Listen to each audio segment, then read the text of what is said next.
Hey there, Internet friends. Trevor Starkey here with another episode of Wrestling Wednesday this week because we are in one of those weeks between pay-per-views. I'm just kind of going to run through a few things I'm enjoying about Raw and SmackDown, I guess.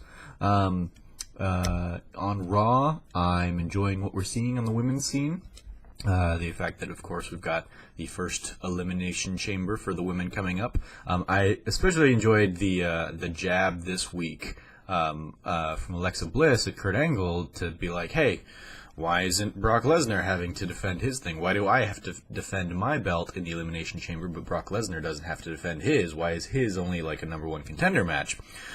Because I hate, of course, that Brock Lesnar barely ever shows up. And gets these months off at a time.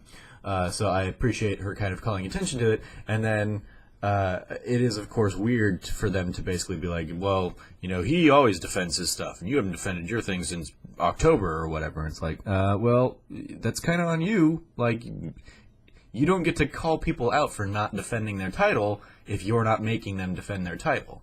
Like, the logic there is just insane and stupid. But I'm interested to see where that goes. I'm interested in the Asuka Nia Jax side of things because they've basically made now if Nia Jax wins against Asuka at Elimination Chamber, then she will earn herself a spot into WrestleMania and make it a triple threat match, which I guess is assuming that Asuka is now going up against the winner of the Elimination Chamber match instead of Charlotte Flair or SmackDown Live, even though she never really made that call. However, it seems like it's a foregone conclusion that Nia Jax isn't going to be in the WrestleMania scene then, because they're not going to give her the win over Asuka at Elimination Chamber. Because, the only way I could see them doing it would be, like, through nefarious means and like, a DQ or something like that. And I don't think they're going to do that to taint Asuka's winning streak. So that's all, like, it.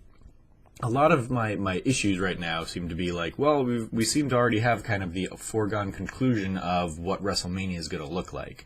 On the SmackDown side of things, they're doing the triple threat between AJ Styles and Kevin Owens and Sami Zayn for Fastlane, and I'm like, well, if AJ Styles versus Shinsuke Nakamura seems to be the foregone conclusion for WrestleMania, why would we're not going to see probably a title change there. I imagine they're just going to use this to further break up Sami Zayn and Kevin Owens.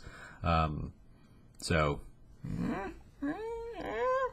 maybe that's just me assuming too much going into the whole back and forth of this season. Maybe they will drop it to Sami Zayn or something, and then AJ will like immediately win it back in his rematch. I don't know. Who knows? But those are some of my thoughts on what's going on in the WWE at the moment. Let me know what you think of the current kind of picture as we head into Elimination Chamber here in a couple weeks. And as always, I've been your host, Trevor Starkey. You can follow me at Snarky Starkey on Twitter. And from here at the Trove, treasure your friends.